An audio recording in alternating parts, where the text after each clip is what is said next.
2000년 전 오늘 역사는 숨을 죽였습니다. 그것은 예수님의 마지막 예루살렘에 입성하셨기 때문입니다. 예수님은 입성하시기 전에 한 번도 사람을 태워보지 않은 어린 나귀 새끼를 제자들에게 준비시키셨습니다. 그리고 그 나귀를 타고 예루살렘으로 들어가셨는데 예수님의 이 모습에 대해서 일찍이 스가랴 선지자는 시온에 따라 크게 기뻐할지어다. 예루살렘에 따라 즐거이 부를지어다. 겸손하여서 나귀를 타나니 나귀의 작은 것 곧 나귀 새끼니라고 예언한 바가 있습니다.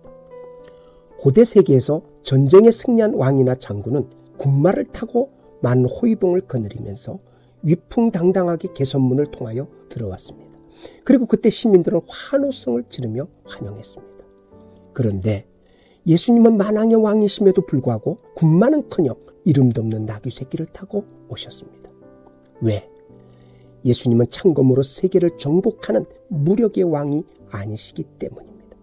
스가랴가 예언한 대로 예수님은 겸손하신 분이요 평화와 사랑으로 세상을 정복하시는 겸손의 왕이십니다.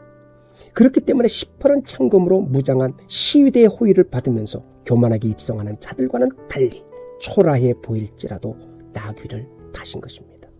그것도 사람을 한 번도 태워본 적이 없는 어린 나귀를 타셨습니다. 그러니 나귀에 걷는 모습을 상상해 보십시오. 사람을 태워본 적이 없다는 것은 훈련되어 있지 않다는 것 아닙니까? 그렇다면 다리에 제대로 힘이 들어갈 리가 없습니다. 휘청대며 불안하게 걸었을 것이 불을 보듯 뻔합니다. 그러니 그 위에 탄 예수님에게서 사람들이 무슨 권위와 위엄을 찾아볼 수 있었겠습니까? 예수님은 이렇게 완전하게 겸손하셨습니다. 적당하게 겸손한 척만 하시다가 만 것이 아닙니다. 철저하게 겸손하셨습니다. 비웃음을 살지도 모를 정도까지 겸손하셨습니다. 그러므로 여러분, 고난주간을 앞두고 우리가 무엇을 가장 먼저 생각해 보아야 합니까? 고난보다는 먼저 겸손을 생각해야 합니다. 내가 예수님처럼 겸손한 모습으로 이제까지 살아왔는가? 지금의 내 모습이 정녕 겸손한 모습인가를 생각해야 한다는 말씀입니다. 왜? 고난은 그 다음 단계이기 때문입니다. 예수님을 보십시오. 예수님은 고난을 통하여 깨달음을 얻고 겸손해진 분이 아닙니다. 겸손하셨기 때문에 고난을 받을 수 있으셨던 것입니다. 그러므로 고난을 생각하기 전에 먼저 자신이 겸손한지를 돌아보시기를 바랍니다. 겸손하지 않는 자는 절대 고난을 받으려 하지 않기 때문입니다.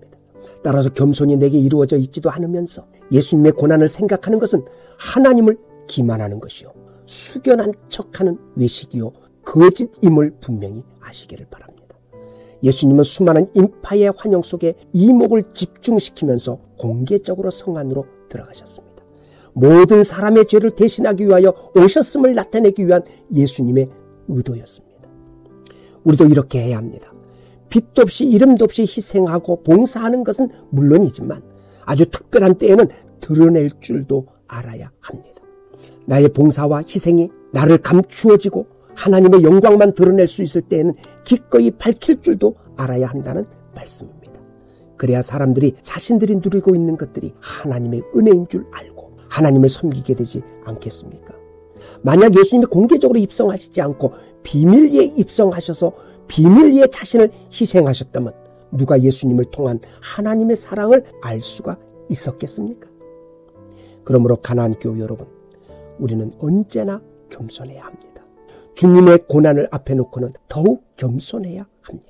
그리고 주님처럼 겸손하게 희생하되 하나님의 영광을 위해서는 때론 예수님의 이름으로 행한 희생과 봉사를 드러낼 줄도 알아야 합니다. 백성들이 예수님을 주의 이름으로 오시는 이라고 보았던 것처럼 절대 자신을 드러내려는 교만한 마음으로는 말고 오직 하나님의 이름으로 이러이러한 희생했음을 드러내는 여러분들이 되시기를 축원합니다.